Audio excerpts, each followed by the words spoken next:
representatives from media.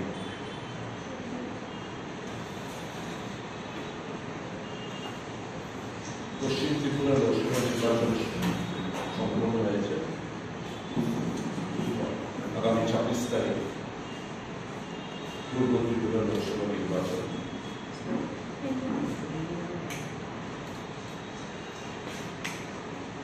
আমার মনে হচ্ছে নির্বাচনে সাথে যারা জড়িত আধিকারিকরা এরা হয় কানেকশন না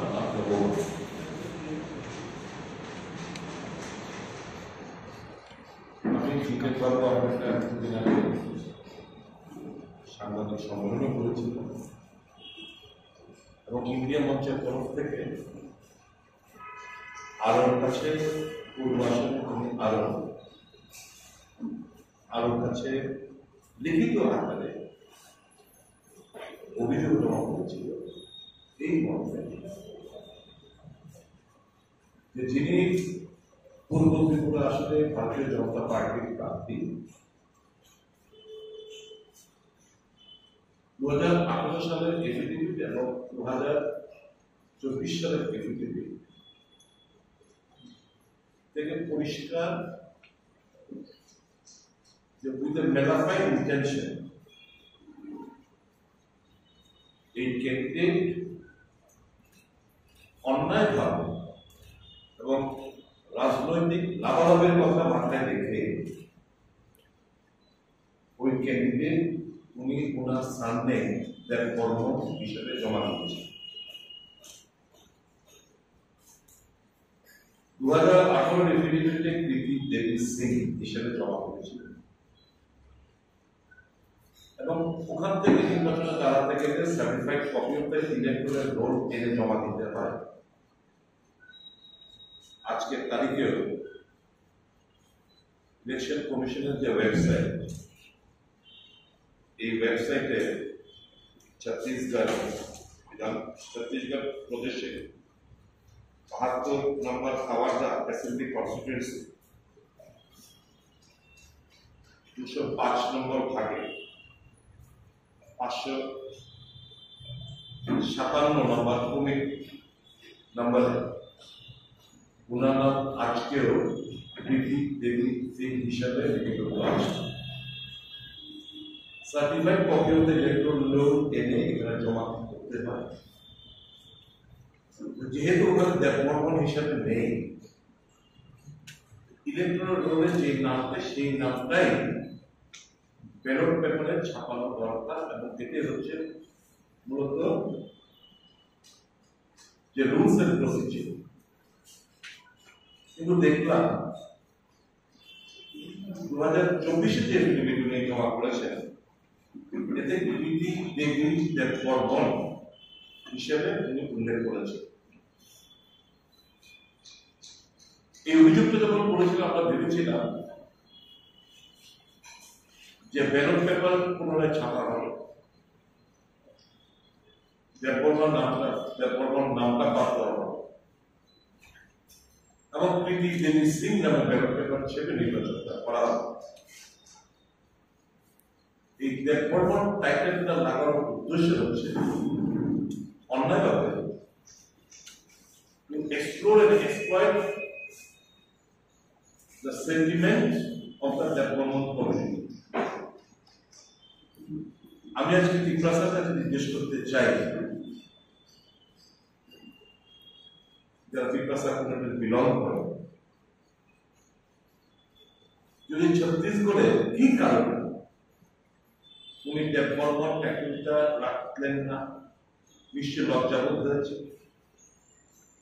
নিশ্চয়ই লজ্জাবোধ হয়েছে কৃতি দেবী সিং দেববর্মন কিংবা কৃতি দেবী দেববর্মন সিং দেখতে পান। যদিও প্রেসিডেন্ট বিজেপি দলের তরফ থেকে বলার কথা, কিন্তু রাজবাড়িতে একটা ত্রিপুরা মন্ত্রক সুপ্রিমো ওখানে একটা প্রেস ব্রিফ দেখেছেন। আমি একটা প্রশ্ন ওনার কাছে সেদিনকে আমরা বলেছিলাম ইন্ডিয়া মঞ্চের তরফ থেকে, দয়া করে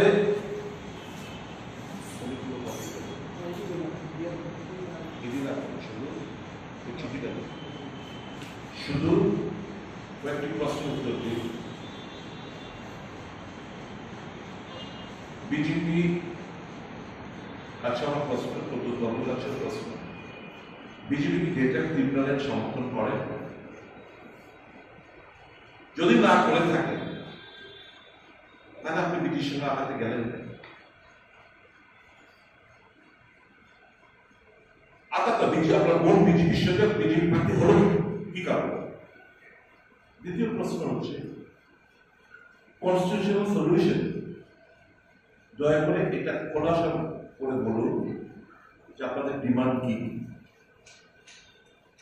যে কাগজটা আপনারা এনে ভোটারদের কাছে বলছেন আগামী দিন আরো অনেক কিছু পাবেন, কি কি অ্যাসপেক্টে দাবি করেছেন? কনস্টিটিউশন সেটা ভেগ ওয়ার্ড, বি স্পেসিফিক। আপনি স্পেসিফিক আপনার ডিমান্ডটা কিটা বলুন। আপনার নির্বাচন প্রতিনিধিত্ব করতে যাচ্ছেন আপনার আপনার ভোট, ত্রিপুরা জনগোষ্ঠী কিংবা ত্রিপুরাবাসী জানতে পারবো না আপনার ডিমান্ডটা কি, কি চাইছেন, খোলাসা করে দিন। আপনি মানুষকে অনেক নীতির কথা বলেন ফেসবুক লাইভে, দয়া করে আপনার দিদি certified copy of the electoral roll যেটা ছত্তিশগড় থেকে নিয়ে সেখানে জমা করেছেন তার একটা কপি দেবেন। শিক্ষাগত যোগ্যতা নিয়ে যে এফিডেভিট সোয়ার করেছেন সাংবাদিক বন্ধুদের কাছে একটা কপি দেবেন। এবং ইরমা থেকে যে ডিপ্লোমা কোর্সটা করেছেন ম্যানেজমেন্ট তার একটা কপি দেবেন।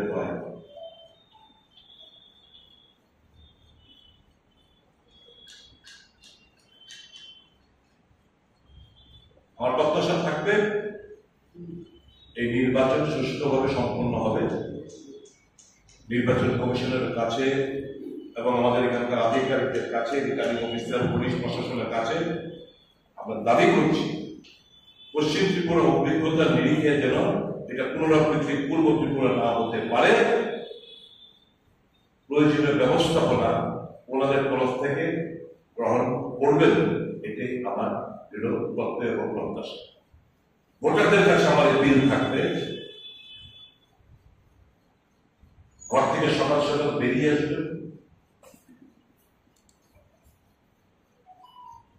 গ্রুপে বেরিয়ে আসবেন, বাধা দিনে সমস্ত ইনসিডেন্ট গুলো ভিডিও মোডে রেখে আপনারা চলবেন, সমস্ত কিছু রেকর্ড করবেন, পুলিশ প্রশাসনের হেল্প দেবেন, বাধা দিলেও আপনাদের ভোট কেন্দ্রে পৌঁছতে হবে, ভীরু হয়ে বাড়িতে ফিরে যাবেন না। আপনার অধিকার, সেই অধিকারটা রক্ষা করার দায়িত্ব যেমন আমাদের, আপনাদেরও সবাই মিলেই এই অশুভ শক্তি আমাদের পতন সুনিশ্চিত করতে হবে। দিশেহারা, হতাশাগ্রস্ত ভারতীয় জনতা পার্টি, তাই প্রধানমন্ত্রী সহ এই রাজ্যের নেতারাও আবল তাবল বলে বেড়াচ্ছে। বিভাজনের রাজনীতি, ত্রিপ্রাসা এবং বাঙালিদের মধ্যে একটা অবিশ্বাসের প্রাচীর তৈরি করার রাজনীতি, তাদেরকে ঘৃণার সাথে প্রত্যাখ্যান করুন। আমি নন ট্রাইবালদেরও বলবো, বাঙালিদেরও বলবো, ঘৃণার সাথে প্রত্যাখ্যান করুন এই সমস্ত ক্যান্ডিডেট এবং প্রার্থীদের এবং পার্টিকে। ত্রিপ্রাসাদের বলবো, ঘৃণার সাথে প্রত্যাখ্যান করুন যারা আপনাদের সরলতাকে পুঁজি করে, আপনাদের ব্যবহার করে তারা নিজের ফায়দা ঢোকার চেষ্টা করেছেন, তাদেরকে ঘৃণার সাথে প্রত্যাখ্যান করুন। Don't show any mercy. They have literally exploited your simplicity. Teach them a befitting lesson. धोखा दिया है आपको, त्रिप्रासा समाज को धोखा दिया। अभी बदला लेने का समय है चुनाव के दौरान। किसी भी हालत में भाजपा को वोट मत डालना। वहां पे जो कैंडिडेट है इंडिया मंच का राजेंद्र रियान को व्यापक मात्रा में वोट करिए ताकि एक विशाल व्यवधान पे उसका जीत सुनिश्चित हम लोग कर पाए। बहुत बहुत धन्यवाद। आपने प्रश्न कर ले। ওয়াই বিধানসভা কেন্দ্রে যে বুথ সর্বোচ্চ ভোটের দিতে পারবে তাকে তিনি সেই বুথকে তিনি ব্যক্তিগতভাবে 2 লক্ষ টাকা দেবেন এবং এইটা প্রকাশ্যে এসেছে এবং আরো অনেক এমন ভিডিও রয়েছে যা হয়তো প্রকাশ্যে আসবে নির্বাচন কমিশন কি এখনো পর্যন্ত খবরের কাগজে দেখেছি বোধহয় এই ব্যাপারে ওনাকে শোকজ করেছে খবরের কাগজে আমাদের কাছে যদি আমরা কমপ্লেন করেছি কংগ্রেস তরফ থেকে করা হয়েছে সিপিএম তরফ থেকে করেছে ইন্ডিয়া মঞ্চের তরফ থেকে করা হয়েছে কি অ্যাকশন নিয়েছে কি করছে না করছে এখন আমাদেরকে কিছু জানাই না বাট আমরা আশা করব severe violation of rule code of conduct এবং আইন মোতাবেক প্রয়োজনীয় প্রসিডিং ইলেকশন কমিশনের কাছ থেকে ড্র করা হবে সেটা আমরা প্রত্যাশা রাখি। বিপ্লব যে একটা অভিযোগ করেছিলেন তিনি সরাসরি বলেছেন যে উনি এই নির্বাচনের পর আপনাকে ব্যক্তিগতভাবে কত ফুট মাটির নিচে নামিয়ে দেবেন এই ব্যাপারে আপনার কি প্রতিক্রিয়া? কালচার একটা পলিটিশিয়ানের কাছ থেকে এর থেকে বেশি কিছু প্রত্যাশা করাটা আমাদের ভুল হবে। তবে এটা হতাশার বহিঃপ্রকাশ তার আপব্রিঙ্গিং এ শৈশবকাল থেকে তাকে যেভাবে বড় করা হয়েছে তার বহিঃপ্রকাশ তার শিক্ষাগত যোগ্যতা কিংবা শিক্ষাগত এরকমটাই সে গ্রুমিং হয়েছে এটা বহিঃপ্রকাশ এবং সর্বোপরি আমি মনে করি আমি ব্যক্তিগতভাবে কোনো মন্তব্য করতে চাই না এই কথাটা এই প্রথমবার আমার বিরুদ্ধে ব্যবহৃত হয়েছে তা না এটা এখন ওনার লক্ষ্য হয়ে গেছে কারণ এই কথাটা ওনার বেটার হাফের ওনার যে বেটার হাফ ওনার তো সেম ভাবে উনি বর্তমানে ধমকাচ্ছেন প্রেশারাইজ করছেন যা রিফ্লেকশন আপনারা পেয়েছেন এই প্রচারকালে বেটার হাফ উনি আসেন এখন আমাকে মাটির মধ্যে বোঝানোর আগে মানিক সাহেবকে ধন্যবাদ জানাবো রাজনৈতিক ভাবে যে ওনাকে কবর দিয়ে দিয়েছেন রাজনৈতিক ভাবে ওনাকে যে পুঁতে দিয়েছেন মানিক সাহেবকে ধন্যবাদ এর বেশি কিছু বিরুদ্ধে আসতে বলা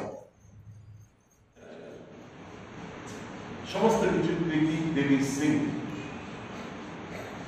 হঠাৎ করে নির্বাচনে এফিডেভিট জমা দেওয়ার সময় এই অশুভ একটা আকার নির্বাচন কমিশনের এখানকার আধিকারিকরা একটা ডেফেন্ট নাম করলাম এই কারণে যে সবটা জেনে শুনে তারা এই অন্যায় কাজটি করেছে আজকে আমাদের সর্বভারতীয় কংগ্রেস দলের তরফ থেকে এই মর্মে একটা রিপ্রেজেন্টেশন প্রদান করা হয় চিফ ইলেকশন কমিশনারের কাছে এখানে গিরিশ জি আমাদের যিনি ইনচার্জ সুধাকর সাহেব উনি স্বাক্ষরিত করেছেন এবং সালমান খুরশিদের নেতৃত্বে একটা প্রতিনিধি দল গিয়ে মুখ্য নির্বাচন কমিশনারের সঙ্গে সাক্ষাৎ করে একটা মেমোরেন্ডাম এখানে ওনারা তুলে ধরেন যাতে করে যেভাবে ইরেগুলারিটিজ এখানে মেনটেন করা হয়েছে সেটা খুব গুরুতর এবং নির্বাচন কমিশন এখানে যারা আধিকারিকরা আছে তারা যে কোনো কারণেই হোক প্রেশারের কারণেই হোক অন্য কারণেই হোক এই যে অন্যায় কাজটা করলেন যার বর্মন নামটা এখানে দিয়ে চাপিয়ে to give an extra mileage to the candidate to explore and exploit the sentiments of the tribe.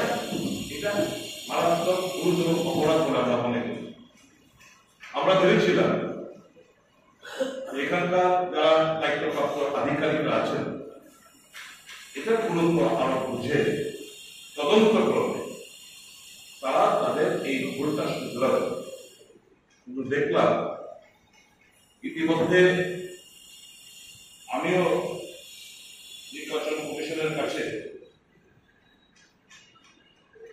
আমিও একটা চিঠি দিয়েছি।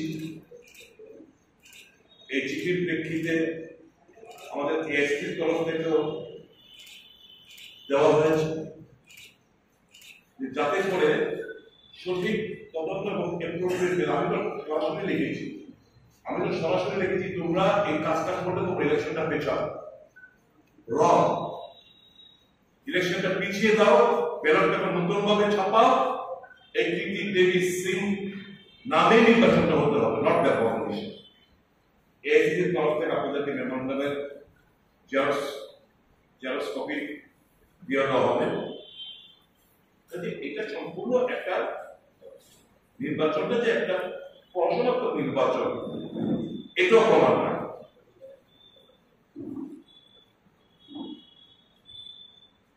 পশ্চিম ত্রিপুরা লোকসভা নির্বাচন আমাদের অভিজ্ঞতা নিরিখে দিচ্ছি,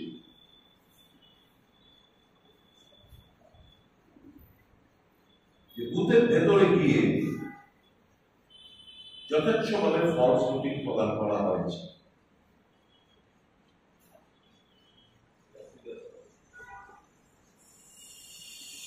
বিভিন্ন জায়গা থেকে লোক এনে ভিড় করে একটা বিরাট অংশের ভোটারদের তাড়িয়ে দিয়েছে, প্রতিনিধি দেয়নি। আর ওই সমস্ত ক্রমিক নাম্বারে গিয়ে যারা বহিরাগতরা ছিলেন তারা দফায় দফায় গিয়ে ভোট প্রদান করে। ফলস ভোট একদিকে, আর দিকে হচ্ছে বিরাট অংশের মানুষকে তারা পার্সেন্টেজটা যদিও এখন ব্যাখ্যা দিচ্ছে যে ইলেকশন ডিউটির দায়িত্বপ্রাপ্ত যারা এখানে এটার বেলায় কিন্তু দেখবেন কতজন ইডিসি ভোটার ওই ভোট কেন্দ্রে দিলেন এটার কোনো উল্লেখ নেই। এই জাস্টিফিকেশন দিচ্ছেন নির্বাচন কমিশনের তরফ থেকে। আমি হামলি রিকোয়েস্ট করব যে সমস্ত জায়গায় 103-109% ভোট পড়েছে, কত সংখ্যক ইডিসি এখানে ভোট পড়েছে সেটাও জানা। কারণ যে পরিমাণ ভোট পড়েছে, ইডিসি যদি পুলিশ স্টাফ পড়েছে কত, 9 জন, এর বেশি তো না। এই 10 জন পড়লেও তো, 10 জন ভোট ইডিসি দিলেও তো যে পরিমাণ ভোট পড়েছে চাওয়া হয়। এটা নির্বাচন কমিশন এটা হাসাব করার চেষ্টা করছে। খোলাসা করে বেরিয়ে আসুন যে ইডিসি ওই সমস্ত বুথ কেন্দ্রে ইডিসি ভোটাররা কারা কারা ছিলেন, কজন ছিলেন, এটার হিসাবটা আপনারা জনসমক্ষে তুলে ধরলে আমরা খুব খুশি হব। আমরা দাবি থেকে শুনছি যে পশ্চিম ত্রিপুরা লোকসভা নির্বাচন একটা পড়াশোনাত্মক নির্বাচন, এটাকে না দেন হোয়াইট করে পুরো নির্বাচন আবার পুনরায় করার জন্য আমরা আমার আগের স্ট্যান্ডে আমরা রয়েছি। অভিজ্ঞতা যেদিকে আমি বলবো যে আমাদেরকে যেরকমের প্রতিশ্রুতি দেওয়ার পরেও, মানুষকে আশ্বস্ত করার পরেও যে ভোট নির্ভয় দিতে যায়, ত্রিস্তরীয় সিকিউরিটি লেয়ার থাকবে, দেখলাম সেই ত্রিস্তরীয় সিকিউরিটি লেয়ার নেই। রাস্তার মধ্যে কোথাও পুলিশ নেই। পুলিশ বুথে ঢোকার জন্য অবাধে যারা যে খুশি সে ঢুকে যাচ্ছে, সেরকম নেই। নির্বাচন কমিশনের কাছে আমাদের দাবি থাকবে পূর্ব ত্রিপুরা নির্বাচন যদি অনুষ্ঠিত হয় 26 তারিখ, তাহলে যেন এই ত্রিস্তরীয় পুলিশি ব্যবস্থা, সিকিউরিটি ব্যবস্থা যেন করা হয় এবং বহিরাগতদের যেন তাড়িয়ে দেওয়া হয়, কোথাও যেন অ্যাসেম্বল না করা হয়। সুষ্ঠুভাবে নির্বাচন হলে বিজেপি এই রাজ্যে একটি আসন পাওয়া মতো তাদের অবস্থা নেই। মানুষের সমর্থন সম্পূর্ণভাবে দিয়েছে ভারতীয় জনতা পার্টি। কাজে এখন তারা গুন্ডামি করে মানুষকে ভয় দেখিয়ে ভোটারদের দাঁড়িয়ে ভোটারদের আটকিয়ে ফল ভোটিং এর মাধ্যমে তারা নির্বাচনটাকে প্রশাসন নির্বাচন করতে চাইছে। পূর্ব ত্রিপুরা যেন সেটা না করতে পারে তার জন্য কংগ্রেস দলের তরফ থেকে, ইন্ডিয়া মঞ্চের তরফ থেকে আমরা জোরালো দাবি জানাচ্ছি।